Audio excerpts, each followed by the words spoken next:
magluluto tayo ng patola na may shiitake mushroom. Ito. Tapos sasahugan ko ng ng pritong tilapia.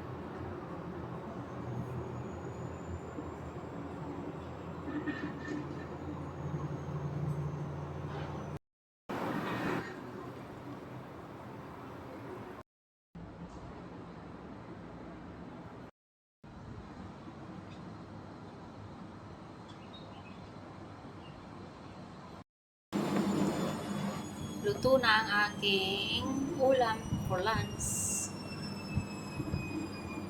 Yan.